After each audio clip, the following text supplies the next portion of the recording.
شانمسی فید مرجان نامه هایی که با صد سوزو هیقه سال و ما شبای به خواب نویستم یه نظر نکده بودی انا میخونی نامه ایره که دیگه تا در دخل نداره شکی خواندم نامه هایت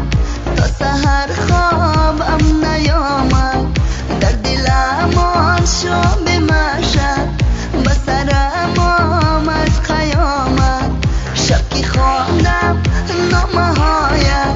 تا سحر خوابم نیامد در دلم آن شب مشهد به سرم آمد قیامت نامه هایی که نویستم میتونی وانه درده دیل که در دستت بدی قمه خیل دیل سرده مدام عشقی با که من زیدیلی به من فدرانده گشت بس چرا نامه های من دو دست مانده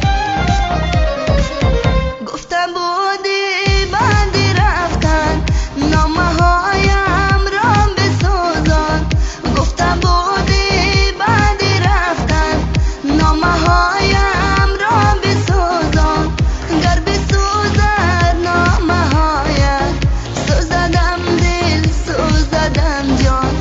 گر بسوزد نامه هایت سوزدم دل سوزدم جان شب که خواندم نامه هایت تا سحر خوابم نیامد در دلم آن شب مشهد به سرم آمد قیامت